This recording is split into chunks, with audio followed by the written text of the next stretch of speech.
gonitwa za konsumpcjonizmem. W ogóle co to znaczy? No to pytanie, czy to jest twój problem, czy to jest problem, który sprzedał ci świat. To, że sobie kusza tutaj posłuchasz i stwierdzisz, fajnie gada synek, no to nic to nie zmieni. Kiedyś się bałem i nie robiłem, a dzisiaj robię, mimo że się boję. Ja myślę, że wszystko to, o czym teraz mówię, łączy słowo proaktywność. Także działaj, nie narzekaj. Pytanie, czy to jest problem w tych ludziach, czy być może jest problem w tobie. Do długów bardzo łatwo się doprowadzić, no ale jak zrobić, żebyśmy do tych długów nie doprowadzali? Bo przecież co, jeśli się nie uda?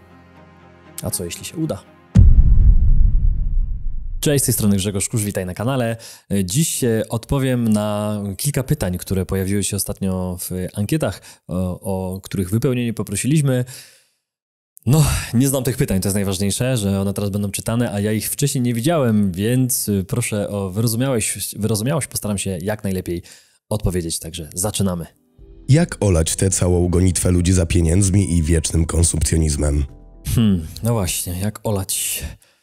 Ja tak się zastanawiam, czy w ogóle jest jakaś gonitwa, a jeśli jest, to gdzie? Bo często bierzemy za pewnik to, co słyszymy w telewizji, czy słyszymy od znajomych, że wszyscy za tym gonią i jest gonitwa za pieniędzmi, to po pierwsze, a później konsumpcjonizm. No to musielibyśmy, myślę, to podzielić. Czy ja gonię za pieniędzmi? To jest pierwsze pytanie, bo jak ja odpowiadam, no to, że ludzie gonią, no to pewne jest, że gonią. I teraz dlaczego gonią? Jeśli zrobili sobie jakieś bardzo duże koszty, no to muszą te koszty ponosić i goniąc za pieniędzmi najprawdopodobniej nie są w stanie tego spłacać albo im nie zostaje.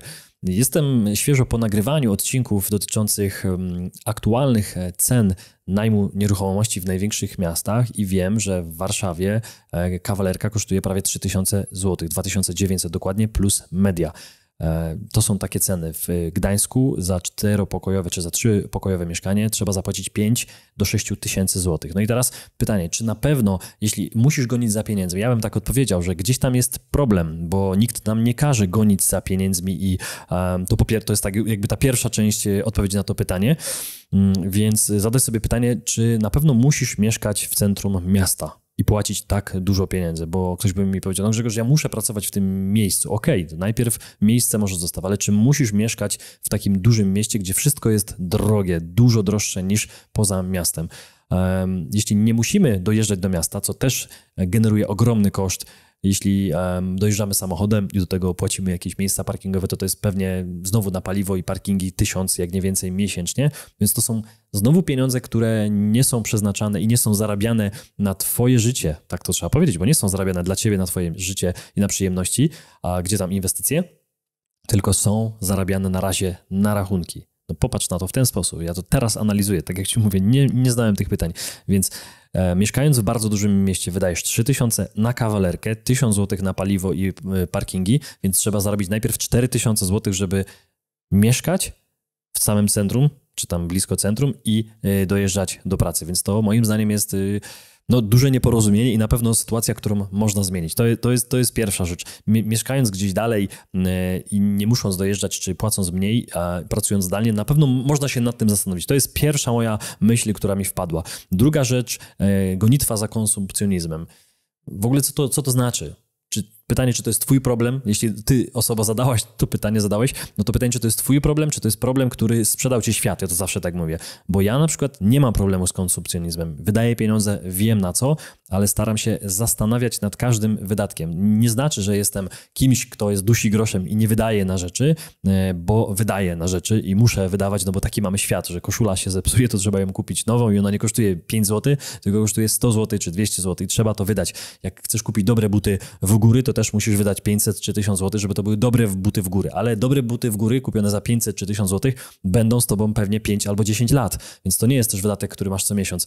Ale jeśli ktoś lata po sklepach i wydaje, nie wiem, przed każdym wyjściem na miasto, bo musi sobie kupić ciuchy na imprezę, przed każdym takim wyjściem i jeszcze kupuje za nie swoje, bo z kartą kredytową bardzo łatwo, to po pierwsze bardzo łatwo się dostaje, a później jeszcze łatwiej się wydaje, więc ja tego nie popieram, więc co można zrobić, jeśli się jest na pewno w takim w takiej grupie, bo ja myślę, że to wynika z tego, że jesteście w jakimś środowisku, w jakiejś grupie, która tak robi i my, chcąc do takiej grupy należeć, po prostu musimy się tak samo zachowywać. To jest oczywiście moja opinia. Więc ja szukam ludzi, którzy są mi podobni i jakby do której grupy ja chciałbym należeć. Czyli chciałbym należeć do grupy, która żyje spokojnie, zarabia dobrze. To jest też oczywiście bardzo, nie jest uniwersalne dla ciebie, kwota dobrze zarabiać będzie inna niż dla mnie, więc na pewno znajdź sobie ludzi, którzy żyją tak, jakbyś ty chciał czy chciała żyć, czyli mieszkają pod miastem, żyją spokojnie, zarabiają dobrze, potrafią to zrobić i nie wydają zbędnie pieniędzy. Jak to zrobić? No po prostu znowu być proaktywnym. Ja szukając kiedyś przedsiębiorców albo szukając ludzi, którzy zarabiają tyle, ile ja chciałem zarabiać, ja ich po prostu szukałem wszędzie.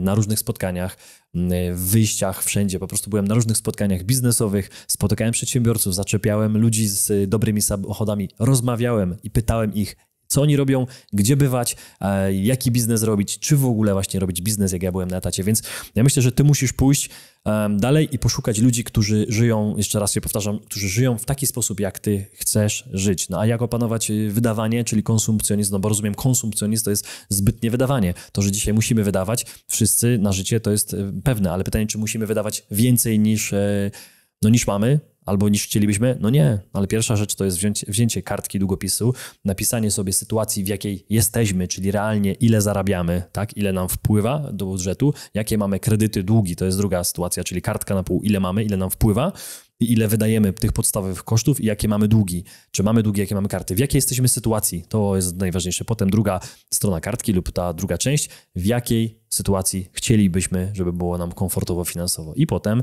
kamienie milowe, co musimy zmienić? Czy w ogóle ta praca, w której jesteśmy, nam na to pozwoli? No bo to, że sobie kusza tutaj posłuchasz i stwierdzisz, fajnie gada synek, no to nic to nie zmieni. Jeśli za mało po prostu zarabiasz, no to nie da się nic zmienić, bo jeśli wydajesz wszystko na podstawowe rzeczy i to nie jest konsumpcjonizm na mieście, no to nie da się tego zmniejszyć zbytnio, tylko trzeba zwiększyć wynagrodzenie. I myślę, że tutaj jakby wielkich czarów nie ma, więc myślę, że to jest odpowiedź na moje pytanie. Nie ma tu znowu czerwonego, jak ja to mówię, przycisku, tylko jeśli jest za mało tej kasy, to trzeba pójść do innej pracy lub znaleźć drugą lub znaleźć biznes i zarabiać więcej pieniędzy. Ja tak zrobiłem. Mi po prostu brakowało i ja nie zmniejszałem wydatków, bo nie dało się ich zmniejszyć. Myślę, że tyle. Nie będę filozofował. To jest odpowiedź na moje pytanie.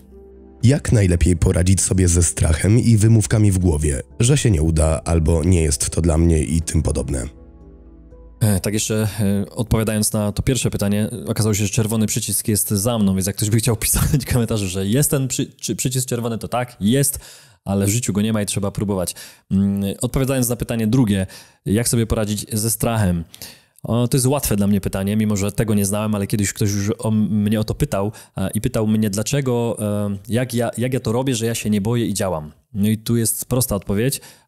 Strach jest cały czas. Strach jest, być może on jest mniejszy i ktoś kiedyś powiedział, ja nie wiem, nigdy nie znam tych wszystkich cytatów i tych autorów, ale często wyciągam te cytaty i mądrze je wykorzystuję w swoim życiu, czyli aplikuję je do swojej sytuacji. Dlatego jeden cytat do mnie przemawia, inny nie. I ten, który przemówił, brzmi tak. Chyba to był Jacek Walkiewicz, ale przepraszam, jeśli nie. Kiedyś się bałem i nie robiłem, a dzisiaj robię, mimo że się boję. Czyli, że dzisiaj pracuję z tym strachem, bo było takie społeczne przekonanie, ja również go miałem kiedyś, takie społeczne przekonanie, że dopiero jak strach cały pokonasz i będziesz mieć całą wiedzę, to dopiero zaczniesz działać, że tak to powinno być. Ale tak nie jest.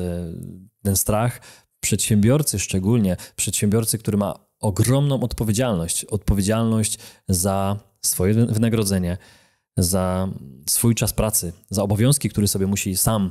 Przecież przedsiębiorca, który wstaje, to nie ma szefa nad sobą. On musi sam wstać, bo nikt go nie wzywa do pracy. On sam się musi wezwać do swojej pracy, do swojej firmy. Jeśli ta firma jest w domu, to on musi wstać, zmotywować się, żeby pracować, żeby oddzielić życie prywatne od pracy, żeby zaplanować najważniejsze rzeczy, żeby zrobić te rzeczy, żeby poszukać kontrahentów. Wszystkie te rzeczy są na głowie przedsiębiorcy, więc to jest nie dość, że strach czy wyjdzie, ale dwa, że odpowiedzialność, taka pokora, że na początku będzie trudno i że trzeba najpierw dokładać do firmy, że trzeba mieć pieniądze na start, że trzeba zaryzykować może pieniądze pożyczone, jeśli ich nie masz. Zobacz, ile tu jest strachu, ile tu jest stresu.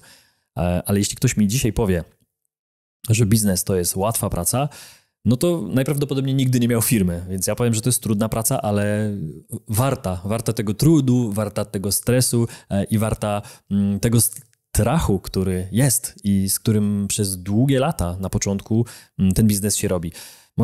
Może z moich ust brzmi to tak łatwo, że ja ci to w ten sposób mówię, ale z czego to wynika, że tak łatwo mówię, mimo że się nie przygotowywałem? Wynika to chyba z doświadczenia. Ja mam firmę swoją od 2009 roku i nie szło mi. Tyle ci mogę powiedzieć na początku. Po prostu nie wiedziałem, co chcę robić. Ja miałem pewność, że chcę być przedsiębiorcą, że chcę wstawać, kiedy ja uznam, czasami jest to 5, też wstaję czasami o 5 rano, a czasami mam taki dzień, że po prostu nie umiem wstać, jestem tak zmęczony, ale mam możliwość, że wstaję o 8 lub o 9 w wyjątkowych sytuacjach, jeśli się źle czuję, ale pracując kiedyś na etacie nie miałem takiej możliwości w większości przypadków. W większości dni musiałem być w pracy, nawet kiedy źle się czułem i nie nadawałem się do tej pracy. Po prostu chciałem odejść w tą inną stronę i samemu decydować. Nie dość, że o tych godzinach pracy, o systemie pracy, o wynagrodzeniu, o wszystkim. No i wziąłem to na klatę. Te plusy oczywiście mam, ale są te minusy i przykładowo jest ten strach. Odpowiadając na drugą część pytania, czyli o tą jakby pewność, co robić, takiej pewności nie ma. Jeśli nie wiesz, co chcesz robić, to musisz po prostu próbować i iść tam, gdzie coś cię interesuje. No na pewno masz jakieś zainteresowania, na pewno jest jakiś obszar. No nie można powiedzieć, że ty nie wiesz, czy chcesz być lekarzem, grabarzem czy deweloperem. No chyba to nie jest aż tak bardzo szeroka niewiedza, w którym kierunku ty chcesz pójść biznesowo czy etatowo, bo możesz przecież znaleźć super dobrze płatny menadżerski etat, na którym będziesz zarabiał 7, 10 czy więcej tysięcy złotych, bo da się to zrobić przy programiści dzisiaj też świetnie zarabiają, usługi świetnie zarabiają, sprzedawcy świetnie zarabiają, więc wiele płatnych zawodów jest dzisiaj na rynku, gdzie pracujesz również u kogoś i możesz zarabiać więcej niż właściciele firm, którzy nie ogarniają. Ja znam właścicieli firm, którzy nie ogarniają i zarabiają dużo gorzej niż moi znajomi, którzy pracują na etatach, którzy dobrze ogarniają z kolei. Więc na pewno masz kilka takich nisz, takich miejsc, które cię interesują. Zastanów się, co umiesz robić już dzisiaj. Co umiesz już robić dzisiaj? Zastanów się, co lubisz robić dzisiaj. Czy to są 2 rzeczy, czy to jest 1 rzecz, ale zastanów się jeszcze raz, co umiesz, co potrafisz, co lubisz i spróbuj znaleźć tam coś, co ludzie chcą kupić i czego potrzebują. No odpowiedz sobie najpierw na te kilka pytań. Jeśli nie ma dalej tam odpowiedzi, to wybierz się na kilka spotkań networkingowych, przedsiębiorców. Czasami jest tak, że tam wchodzą wszyscy. No nie musisz być przedsiębiorcą, żeby pójść na spotkanie klubu BNI, klubu przedsiębiorczości, jakiegoś klubu przedsiębiorców w twoim mieście. Są różne grupy, są różne filmiki przedsiębiorców, gdzie w komentarzach są grupy na Facebooku, gdzie ludzie się przedstawiają i pytają się, czym się zajmujesz, czy potrzebujesz pracowników. No jest tego dużo. Ja myślę, że wszystko to, o czym teraz mówię, łączy słowo proaktywność. Proaktywność, czyli takie, jakby to powiedzieć, co to za słowo, co to oznacza? No aktywność na takim profesjonalnym poziomie, a może tak, ja to tak nazwałem, czyli jesteś profesjonalistą w tym aktywnym działaniu.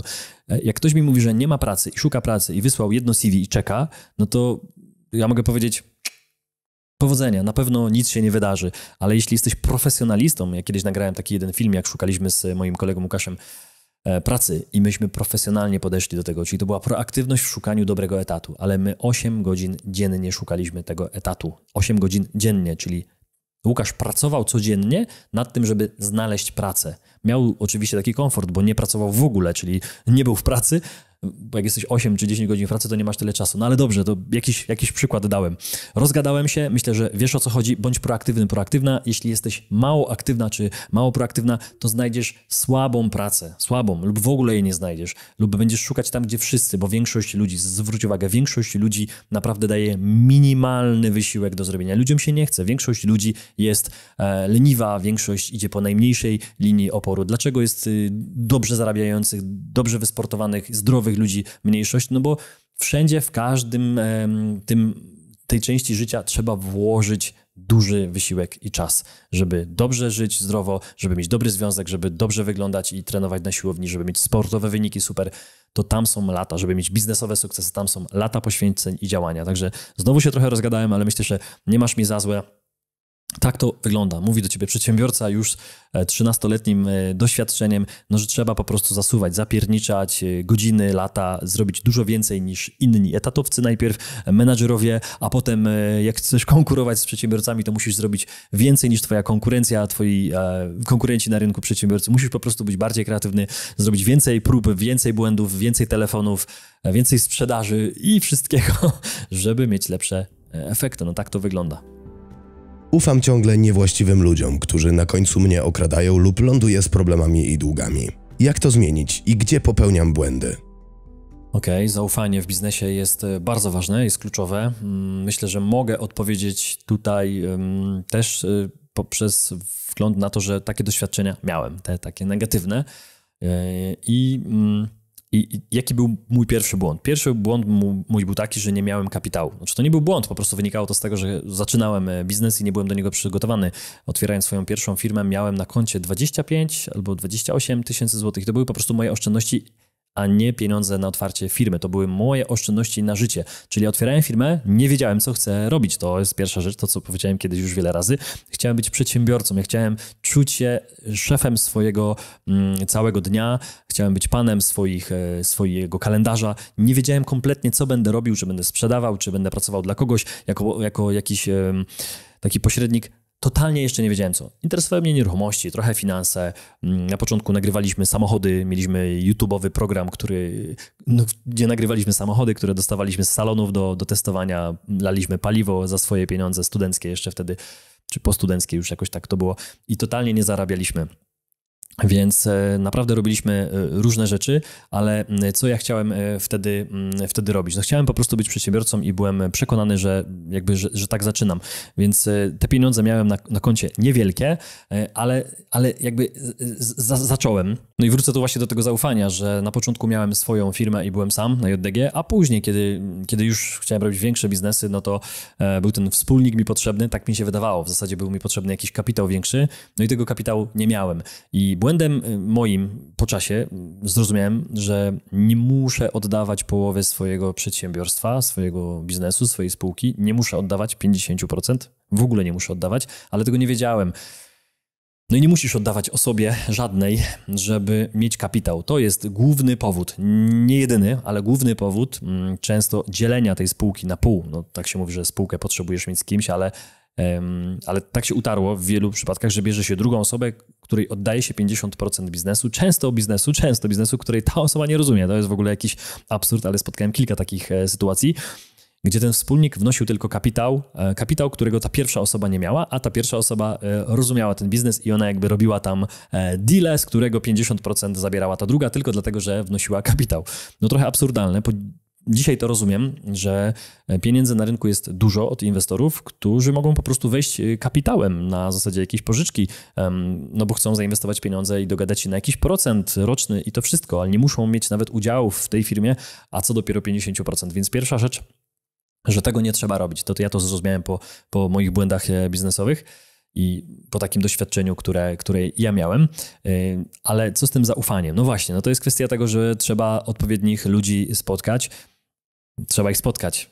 Jak ich spotkać? No trzeba ich spotykać. Znowu wracamy do proaktywności. W jaki sposób takich ludzi zatrudnić do siebie? No nie wiem tego.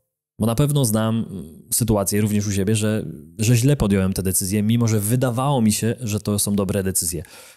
Dzisiaj też współpracuję z kimś i wydaje mi się, że to jest dobra decyzja. I wszystko wskazuje na to, że tak jest. Ale jak będzie za 5-10 lat? Nie wiem. Mam nadzieję, że będzie dobrze, ale czy mam taką pewność? Teraz bym powiedział, że tak. Ale wtedy, kilka lat temu też miałem taką pewność, takie przekonanie. Więc myślę, że jak się będziemy cały czas zastanawiać, jak idealne decyzje mamy podjąć, żeby zacząć, a jeśli nie mamy takiej pewności 100%, to lepiej nie zacznę. No nie, biznes to jest również inwestycja, to jest jakiś rodzaj ryzyka. Życie to jest ryzyko, więc jeśli będziemy chcieli kalkulować, że nasze decyzje będziemy podejmować tylko wtedy, kiedy będziemy mieli 100% pewność, że biznes wyjdzie, że pieniądze nam się nie skończą, że będziemy mieli zawsze klientów, że wszyscy klienci nam zapłacą, że ten wspólnik nasz będzie dobry. No ale wrócę może do twojego pytania tak dokładnie, dogłębnie, jak to było przeczytane, czyli że już ileś tych sytuacji było, że wydaje ci się, że ktoś cię oszukuje, że ten wspólnik jest niepewny, no to może po prostu działaj samemu. I zadaj sobie pytanie, czego ci brakuje, po co jest ci ten wspólnik. Jeśli ten wspólnik, tak jak na początku mówiłem, jest po to, bo nie masz kapitału i ta osoba ma wnieść kapitał, to sobie po prostu znajdź nie wspólnika, tylko inwestora, który wejdzie z kapitałem do twojej firmy i bądź tam sam osobą decyzyjną.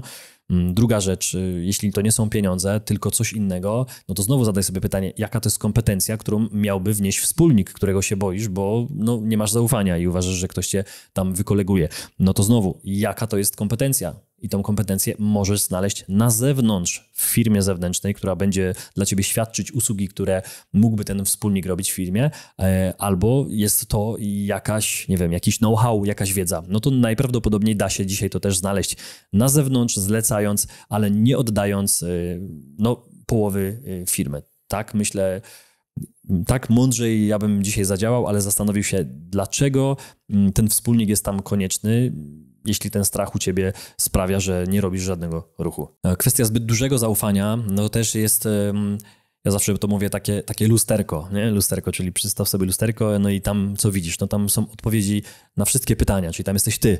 Zastanowić się, dlaczego ludzie cię wykolegowali, ileś tam było tych sytuacji, to pytanie, czy to jest problem w tych ludziach, czy być może jest problem w tobie. Ja nie wiem tego, ale zadaję sobie pytanie, bo jak tutaj z pytania wynika, że było kilka takich sytuacji, nie jedna, dwie, może więcej, no to znaczy, że coś jest nie tak. Albo masz problem, masz brak umiejętności w wyszukiwaniu dobrych wspólników i to też można pewnie zlecić. To można poszukać kogoś, kto jest w stanie dobrać osobę kompetencyjnie do twojej osoby, żeby taka osoba była z tobą. Druga rzecz, dlaczego te długi zostały po twojej stronie? To jest na pewno, więc pytanie, czy była źle spisana umowa i ty zainwestowałeś więcej kapitału niż ta inna osoba, czy jeszcze coś innego, czy może nie było umowy, było wszystko na słowo, na tak zwaną gębę i ktoś no po prostu się zmył i to wszystko zostało na twojej stronie, więc kwestia też kompetencji to raz, dwa, odpowiedzialności biznesu, dobrze spisanych umów, braku tych umów, prawnika na początku, kogoś, kto pokłada, być może właśnie spółki, czy jakiejś bezpieczniejszej formy działalności, nie wiem jaka tutaj była forma działalności, że zostałaś z długami, a osoba, która z tobą działała, nie ma żadnej odpowiedzialności najprawdopodobniej i żadnych długów, więc nie znam dokładnie tych wszystkich szczegółów, ale myślę, że dużo bardziej przygotować się do działania, dużo bardziej przeanalizować sytuację, zainwestować w przygotowanie spółki bezpiecznej czy działalności, podpisać umowy. No one muszą być, ja zawsze mówię, że to zaufanie jest najważniejsze, ale umowy powinny być, no bo co w sytuacji, kiedy się nie dogadacie i będziecie musieli się rozejść. Jeśli tych umów nie było, no to najprawdopodobniej sytuacja jest taka, jak mówisz. Nie znam szczegółów, więc też trudniej jest mi się tutaj wypowiedzieć, ale myślę, że tyle mogę podpowiedzieć. Także działaj, no i napisz kiedyś może, że coś się tam podziało do przodu i firma działa. Blokuje mnie otoczenie. Rodzina mnie nie wspiera, a wręcz podkłada kłody pod nogi. Znajomi wolą oglądać serial, iść do roboty i wypić piwo. Wszyscy ściągają na dno. Co robić? Mógłbym powiedzieć, że klasyczne pytanie, trochę usprawiedliwiające, no to może zaboleć, trochę usprawiedliwiające sytuację, w której obecnie jesteś. No bo skoro zadajesz to pytanie, tak trzeba powiedzieć, że jeśli miałbyś, czy miałabyś, bo nie wiem, kto zadaje to pytanie, sytuację taką, w jakiej chcesz być, to byś tego pytania nie zadawała. Skoro to pytanie tutaj jest i ten problem jest, że rodzina nie wspiera i tak dalej, to powiem ci tylko tyle. Rodzina w większości przypadków nie wspiera i to jest klasyk, to jest norma, więc nie jesteś w dziwnej sytuacji. Rodzina cię nie wspiera ze względów bezpieczeństwa, bo jeśli rodzina nie ma ambicji i takich planów, jak ty masz, obojętnie, czy to są plany właśnie związane z jakimś sportem, ze zmianą w ogóle stylu pracy, nie wiem, z czymkolwiek, w zasadzie cokolwiek tutaj nie podstawisz, a rodzina tego nie robi, bo ma inny pomysł na życie, czy to zawodowy, czy biznesowy, czy zarobkowy, to będzie chciała dla ciebie dobrze. Czyli będzie chciała te sprawdzone rozwiązania, które ona już ma. Jeśli twoja mama, siostra, brat, ktokolwiek z rodziny żyje sobie według swojego planu, ten plan jest dobry dla nich. Jeśli ty mówisz nagle im o swoich planach, no to dlaczego oni cię mają wspierać? Oni tego twojego planu nigdy nie widzieli, bo on jest inny, on jest nowy. Ty musisz powiedzieć komuś o twoich planach, kto już to zrobił i kto wie, jak to zrobić i kto jest w stanie cię wspierać i zna tą trudną drogę. To jest pierwsza rzecz. A pierwszy w ogóle taki błąd, który często robimy, ja również robiłem, no to mówienie o tych swoich planach, tym naszym najbliższym. Mówienie, bo oni chcą dla nas dobrze i oni widzą, że my gdzieś chcemy iść dalej. Pierwsza rzecz to jest bezpieczeństwo, w którym my jesteśmy i oni chcą, żebyśmy byli bezpieczni tam, gdzie jesteśmy, bo a nuż nam się nie uda. I oni wiedzieli o tych naszych planach, a oni nas nie powstrzymali. No bo przecież idąc w jakiś sport, to możemy doznać kontuzji. Idąc w biznes, to możemy wpaść przecież długi, no jest ryzyko. Idąc, nie wiem, wyprowadzając się do innego kraju, no nagle możemy, nie wiem, coś się może wydarzyć złego. Jejku, no przecież będziemy mieszkać za granicą, to nigdy nie przyjedziemy na święta. No i oni wiedzieli o tym, a nas nie powstrzymali. Więc oni często chcą nas powstrzymać, bo przecież co jeśli się nie uda? A co jeśli się uda? Ale najczęściej rodzina takiego scenariusza nie zakłada no i tyle. Wiesz, ja bym powiedział tak, nie można oczekiwać, że ktoś nas będzie wspierał w czymś, w czym nie jest dobry. No jeśli rodzina jest na jakimś poziomie po prostu, na poziomie, na którym ty nie chcesz być, obojętnie, może to być nawet na dobrym poziomie rodzina finansowym czy mentalnym, ale ty chcesz być jeszcze wyżej, więc ta rodzina cię nie będzie wspierać, no bo oni nie chcą iść tam do góry i tyle. Także ja bym tyle odpowiedział na tą pierwszą część pytania, bo też mi nikt nie przeszkadzał, może tak. Czasami ktoś mi mówi, że idź na etat, idź do Fiata, idź na fabrykę samochody składać. Moja ciocia mi mówiła, że mam iść do browaru, przecież tam jest super praca i 1700 wtedy tyle płacono miesięcznie i po prostu mam tam pójść, że mam nie wymyślać i mam nie wydziwiać. Pamiętam słowa cioci. No i tyle, mogę cię pozdrowić, choć tego na pewno nie będzie oglądała, ale tak mi mówiła. I co? Nic. Ja po prostu miałem to swoje dlaczego tak silne, że ja miałem taką wizję w głowie. Nawet jeżdżąc starym samochodem z dziurami, to ja miałem wizję, że innym autem jeżdżę. No nie byłem jakimś, wiecie, paranoikiem, który jechał starym Clio, bo takie miałem auto, a widziałem się w jakimś Bentleyu. Nie, jechałem tym Clio, ale zastanawiałem się, jak to jest, kiedy będę miał pierwsze swoje nowe auto w życiu. Jak to jest, kiedy wchodzisz do auta i pachnie skórą, kiedy po prostu tankujesz do pełnej. Ja sobie to wyobrażałem, mimo że tego nie miałem. Nikt mnie w tym nie wspierał. Ja nawet nie opowiadałem ludziom o tym, bo ci ludzie obok mnie, których miałem, no nie mieli tego, więc oni tego nie rozumieli. A ja tą wizję w głowie miałem i cały czas sobie ją podsycałem w głowie, widząc te wszystkie rzeczy. Jak miałem małą wypłatę, 1700 zarobiłem w mojej pierwszej pracy na budowie, całą wypłatę za cały miesiąc, to sobie wyobrażałem, co by było, gdybym dostał 5. Bo bym dostał 3 wypłaty w jednej, tak sobie myślałem. A co bym myślał, co bym mógł zrobić, gdybym dostał 10. I takie były moje myśli, ale ja to wszystko w głowie miałem i sobie to mnożyłem sam. Musiałem z tym walczyć, że nikt nie mógł mi pomóc. Oni mi raczej nie przeszkadzali. To były jakieś takie małe sytuacje, o których tylko mówiłem, że mnie gdzieś kierowali i na mnie mieli plan, że ja mam gdzieś wyjechać, najlepiej z Polski wyjechać, bo tu sobie nie poradzę, albo iść do fabryki. I tu chciałbym powiedzieć, że po prostu rodzina w mniejszości przypadków pomaga. Fajnie by było, gdyby oni chociaż nie przeszkadzali, to jest. Ale na to nie mamy w większości przypadków wpływu. Musimy po prostu powalczyć. Ta droga do takiej inności, do lepszości, nie wiem, czy takie słowo istnieje, do tego lepszego świata po prostu jest trudna. Jesteśmy w dniu, czy wczoraj w zasadzie nasz świetny ten sportowiec, w zasadzie Robocop, Robert chyba Karaś, Robert, nie wiem, czy ma takie imię ten Karaś, który 35 km pływał, 1800 km jechał na rowerze i chciał potem 400 km jeszcze przebiec. Nie udało mu się finalnie, bo przebiegł tylko 62 i dzisiaj niektórzy ludzie mówią, że to jest porażka, ale zobaczcie, jaki to jest ogromny sukces. No i ile lat on trenuje. Ludzie chcieliby mieć szybko ten sukces, więc te kłody pod nogi będą. I również ta rodzina, myślę, że jest twoją kłodą pod nogi. Ty po prostu przyzwyczaj się, że te problemy będą. Że oby tylko takie problemy w drodze do twojego sukcesu były. Oby tylko takie. A będą jeszcze następne. Pamiętaj, że ja się przyzwyczaiłem do tego, że po prostu te problemy są. Ktoś ostatnio mnie pytał, jak tam Grzegorz firma w kryzysie? A ja mówię, normalnie. Mam wrażenie, że cały czas mam firmę w kryzysie, mimo że ona zarabia, że ona rośnie, że robimy nowe projekty, nowe rzeczy, ale ja się przyzwyczaiłem, bo miałem trudno. Bo miałem start z zera, tak jak mówiłem, nikt mi nie dał. Sam się zwolniłem z etatu, żeby pójść otworzyć firmę. Zwolniłem się i miałem 20 kilka tysięcy i to były na życie, więc ja wydawałem wtedy 3000 miesięcznie. No to na ile miałem? Na pół roku może? Jeszcze miałem koszty w firmie, paliwo, kupiłem sobie jakieś rzeczy, biuro wynająłem. No super przedsiębiorca, tak zaczynałem. Więc problemy będą. I na pewno polecam zmienić środowisko. Druga część pytania, czyli ci znajomi. No to jest ich sprawa, ich prywatna sprawa. Ja też piję piwo. Jak zrobię robotę, idę do ogródka i otwieram piwo. Wczoraj super zimne piwo w takim upale, super smakuje. Ale jeśli jedynym celem jest picie piwa, oglądanie serialów, super. Ja też kiedyś oglądałem. Wyrzuciłem telewizor, bo uznałem, że chciałem iść wyżej i treści w telewizji, którą ja miałem, nie było takich, które chciałem oglądać. Mistrzostwa świata w piłce nożnej się zbliżają, będą w listopadzie i ja planuję sobie kupić telewizor tylko po to. Telewizor albo jakiś rzutnik, bo chcę oglądać. Uwielbiam piłkę i uwielbiam oglądać zawsze takie duże imprezy. Nie mam telewizora, ale najprawdopodobniej go kupię tylko dlatego, lubię jakiś rzutnik, więc odpowiadając znowu na tą drugą część pytania, trzeba zmienić na pewno środowisko, bo oni nie będą ci pomagać. To nie znaczy, że masz wszystkim znajomym wypowiedzenie wysłać i usunąć ich numery. No, to jest trudne do zrobienia, tym bardziej jak się z nimi pracuje na co dzień. Trzeba powoli szukać sobie innego środowiska. No, jeśli jesteś w tym środowisku i pracujesz z takimi ludźmi na razie, no nie zwolnisz się jutro, jeśli nie masz takiej możliwości, ale szukaj w międzyczasie już innego środowiska. Szukaj innych ludzi, przedsiębiorczych ludzi. No i tyle. Ja tak robiłem. To jest okres przejściowy, gdzie jeździłem o 5 rano, wstawałem do pracy, jechałem o 5:27 autobusem do pracy. Miałem w głowie, że ja tam muszę pojechać, bo na bieżące rzeczy muszę zarobić, ale już w głowie miałem ten cel, że no niestety muszę to robić, ale ten cel, że 2-3 lata jeszcze tak będę jeździł. 2-3 lata. Będę się męczył na tych przystankach w mrozie, będę pracował na nocki na magazynie w Tesco, ale ja tego nie chcę robić, ale wiedziałem, że to potrwa nie 40 lat, ale może jeszcze 2-3. I miałem wizję w głowie, więc musisz mieć wizję, musisz zagryźć zęby, no i ten czas przetrzymać, znaleźć znajomych, szukać. Musisz być proaktywny. Znowu, wiąże się to trochę z poprzednimi odpowiedziami. Proaktywność, działanie, szukanie ludzi. Pamiętaj, że ta nagroda później jest super, ona super smakuje, ale ta nagroda nie jest dla wszystkich. Ona jest dla tych, którzy wytrwają i zacisną zęby i przetrzymają te trudne. Sytuacja, o której mówisz, nie jest jakaś trudna.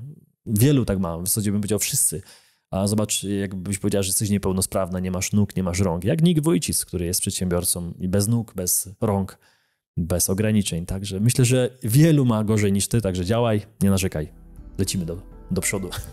Wpadłam w stagnację. Mąż mnie nie wspiera, miałam problemy zdrowotne, czuję się zmęczona i wypalona. A muszę utrzymać rodzinę i nakarmić dzieci. Pracuję bardzo długo, a nie starcza do pierwszego. Jak mam cokolwiek odłożyć, nie mówiąc już o inwestycjach? No tu przełknąłem ślinę i mocno się zastanowiłem, bo na pewno sytuacja trudna, ale jak w wielu domach polskich. Ja nie jestem, tu chyba mogę najpierw powiedzieć, że ja nie czuję się kompetentny, żeby komukolwiek doradzać w takich sytuacjach już rodzinnych, że jest jakiś problem z relacją z mężem. No są dzieci, no, tu kobieta pisze, więc kobieto, Polko, no nie może być tak, że ty odpowiadasz za cały dom. To na pewno nie może być takiej sytuacji. Nie wiem, jaka tam jest sytuacja, czy mąż również zarabia i macie dzieci do wykarmienia. No ale to jest wasza rodzina, to jest twój dom, to są twoje dzieci, więc wam powinno najbardziej zależeć, żeby to wszystko dobrze działało. Więc ja absolutnie nie mogę wam powiedzieć, co wy macie w waszej sytuacji relacyjnej, partnerskiej zrobić, czy tam wszystko działa, bo tego nie wiem i nie jestem tą osobą. No, ale trzeba się mocno zastanowić znowu, gdzie jesteście finansowo. No to najpierw mówisz o tych finansach, gdzie jesteście finansowo, co możecie zrobić, gdzie chcecie dojść. No najpierw to jest ten początek, że chcecie wykarmić dzieci i chcecie mieć taki spokój, a gdzie tam dopiero inwestycje się pojawia, czyli na te inwestycje nie ma i najprawdopodobniej jest ciężko, żeby spiąć budżet. No to na pewno polecam projekt finansowo zależni u nas. Jeśli zgłosiłaś się na konsultację, to myślę, że już wiesz, co robić. To tak powiem. A jeśli zadajesz to pytanie w ten sposób, to wydaje mi się, tak mi się wydaje, nie wiem, ale wydaje mi się, że jeszcze nie byłaś na konsultacjach, bo zauważyłem dużą zmianę retoryki osób, które miały sytuację, nawet taką trudną jak ty, ale już po tych konsultacjach mówią zupełnie inaczej. To nie znaczy, że my na konsultacjach rozdajemy pieniądze, bo tak nie jest. Wręcz w drugą stronę, nie bierzemy nawet, bo konsultacje są za darmo. Ale wielu ludziom otwieramy głowę finansowo, bo wielu ludzi nie wie, jak z tymi pieniędzmi w budżetach nawet się poruszać i to jest smutne, że my tego nie wiemy, wychodząc ze szkoły, często ze studiów, dalej tego nie wiemy. Więc misyjność tego projektu jest taka, żebyśmy mieli jak najmniej takich osób, które zadają takie pytania. No, tak po prostu jest. Chcielibyśmy, żeby Polacy mieli poukładane te podstawowe finanse, więc najpierw to, co mogę powiedzieć, zapraszam do projektu Finansowo Zależni, zgłosić się na darmowe konsultacje. Pod spodem jest link. Nie wiem, czy w tym momencie, jak ten film jest w sieci puszczony, jest możliwość zapisu na te konsultacje, bo wstrzymaliśmy w pewnym momencie, bo było tak dużo chętnych. Nie jesteśmy w stanie wszystkim ludziom pomóc, więc wstrzymaliśmy na razie zapisy. Ale pod spodem będzie link. Jeśli jest możliwość zapisu, to się po prostu zapisz. Umów się na konsultację online, to trwa pół godziny i na pewno jestem przekonany, bo widzę, jak ludzie są zadowoleni po tych konsultacjach. Na pewno będziesz miała więcej odpowiedzi na te pytania. No i co ja mogę powiedzieć? No to są na pewno truizmy. Wziąć kartkę. Ja tą kartkę również ostatnio robiłem w swojej sytuacji, która już jest lepsza. Moja sytuacja już jest lepsza niż ta początkowa na etacie. Jest lepsza niż na początku mojego biznesu, ale dalej mam dużo do zrobienia. Ale na kartce wypisujesz sobie, co masz, bo każdy z nas coś ma. Czy mieszkanie, czy samochód, czy jakieś oszczędności, czy jakieś obligacje, pieniądze na lokacie, cokolwiek, może jakiś sprzęt, maszyny, nie wiem, motor, może komputer. Wszystko to jest coś warte. Mamy wiele sprzętu, który nie pracuje, albo który można sprzedać, jeśli nam brakuje po prostu pieniędzy. Ja to wiem z autopsji, bo tak po prostu jest. Mamy pełne piwnice, strychy, często garaże, rzeczy, samochodów, które często nie są używane i nie są nam potrzebne, a mogą być jakimś kapitałem, który nam może również w takiej sytuacji pomóc. Więc pierwsza rzecz, kartka biała, skupienie i długopis i wypisanie tego, co ty faktycznie masz. Najpierw co masz, jeśli chodzi o jakieś aktywa, czy jesteś właścicielką mieszkania, czy jesteś właścicielką samochodu i wszystkich tych rzeczy, żebyś widziała w ogóle, że ty masz. Bo wielu ludzi mówi, że ja nic nie mam. Każdy z nas coś ma. No niestety wielu z nas ma długi, więc to też trzeba sobie na tą kartkę wypisać. Wypisujemy długi jakieś do spłacenia, karty kredytowe, limity w rachunku, kredyty gotówkowe, kredyty hipoteczne, no i wszystkie te raty. No i potem na końcu oczywiście spisujemy wszystkie koszty stałe, które są miesięcznie i nie jesteśmy w stanie ich zmniejszyć. To są koszty, które no, na pewno mieszkania, na pewno jakiegoś biletu miesięcznego czy paliwa, no wszystkie rzeczy, które wydajemy i nie jesteśmy w stanie tego zmienić. To na pewno da ci dużo na początek, że będziesz widziała, ile tego masz, jakie masz kwoty do wydawania miesięcznie. No i kolejna kwestia, ile wpływa tych pieniędzy do budżetu domowego, bo to jest pytanie, na które część osób nie odpowiedziała mi od razu. Ludzie nie wiedzą, jakaś część osób, Polaków, 10-15 na pewno procent, nie wie, ile zarabia. To jest absurdalne w ogóle, jak można nie wiedzieć, ale skąd taka niewiedza? No bo część ludzi ma wypłatę i na przykład wynajmuje mieszkanie, nie wiem, swoich rodziców i tam wpada jakaś kwota miesięcznie, ale z tego jeszcze jest czynsz, podatek i oni nie pamiętają, ile z tego zostaje. Czy zostaje z tego 600 zł miesięcznie na czysto, czy 1000. Nie wiedzą, więc nie wiedzą, ile mogą do budżetu, ile mogą w tym budżecie wydać więcej. Więc myślę, że to jest pierwsza rzecz, którą trzeba zrobić, żeby mieć świadomość, ile ty masz pieniędzy w domu dla swojej rodziny z mężem, bo mąż najprawdopodobniej też zarabia, tylko mieć to spisane. Nie mieć tego w głowie. Ty mi teraz pewnie powiesz, Grzegorz, ale przecież wiem, co ty mi tu gadasz za głupoty. Przecież chodzę do pracy, wiem, że zarabiam 3, czy 7, czy 5 tysięcy, wiem, mąż zarabia tyle, no to wiemy, ale ile wydajesz? Tego najprawdopodobniej już nie wiesz. I tu się założę o dobre coś, czekoladę czy whisky, że tego nie wiesz, bo ja za każdym razem, kiedy siadam z kartką białą, za każdym razem i analizuję ponownie swoje rzeczy, to co mam, to czego nie mam, to co muszę spłacić, to co chciałbym zmienić, to za każdym razem uczę się czegoś nowego, za każdym razem. Nie robię tego sam. Robię to z planerem, z Dawidem, którego znacie z projektu Finansowo Zależni. Dlaczego z nim? Bo on 12 lat robi finanse. 12 lat spotyka się z ludźmi, analizuje te wszystkie budżety. Dlaczego tak długo się skupiłem? Dlaczego tak długo odpowiadam na to pytanie związane z budżetem? Bo to jest najważniejsze. To jest najważniejsze. Ale jeśli tam już masz poukładane i tam już się nic nie da zrobić, to co trzeba zrobić? No znowu, nie ma czerwonego przycisku, mimo że on jest za mną, to trzeba więcej zarabiać. Bo jeśli są dzieci, jeśli są wydatki, jeśli są samochody, to wiemy, że koszty życia są wysokie i musimy szukać. I ja ci nie powiem, że masz się wyprowadzić na wieś, gdzie będzie taniej, bo jeśli są dzieci, to najprawdopodobniej chodzą gdzieś do szkoły i tu jest to trudniej do zrobienia, więc trzeba szukać dodatkowego przychodu. Więc myślę, że tyle odpowiem. Nie mam kompetencji, żeby komuś naprawiać sytuację w rodzinie i absolutnie nie mogę tego robić. Mogę jedynie odpowiedzieć, co ja bym u siebie zmienił.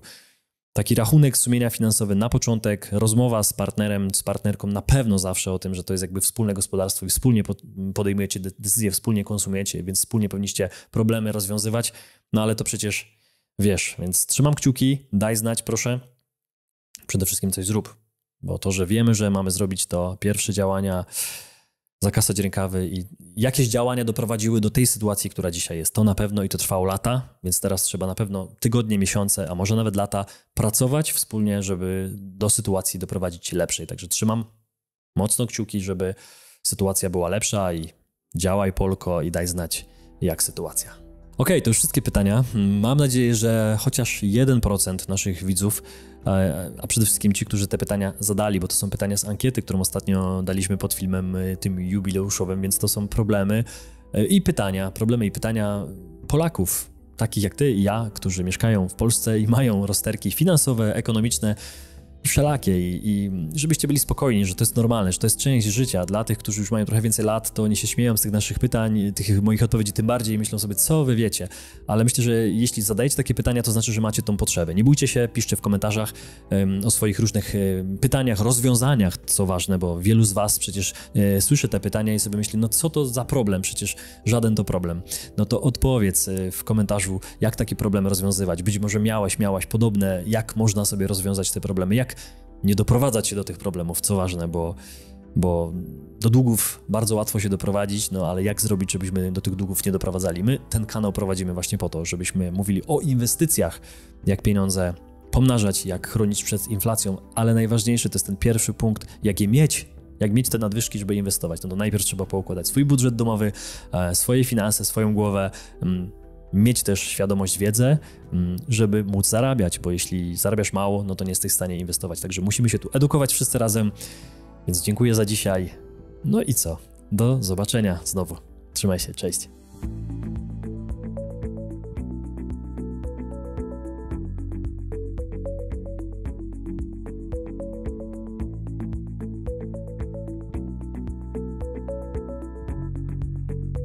Dziękujemy za obejrzenie tego odcinka. Jeśli Ci się spodobał, nie zapomnij zostawić łapki w górę i subskrypcji, aby nie ominęły Cię nowe filmy. Sprawdź również pozostałe odcinki na kanale lub słuchaj ich w formie podcastu. Do usłyszenia.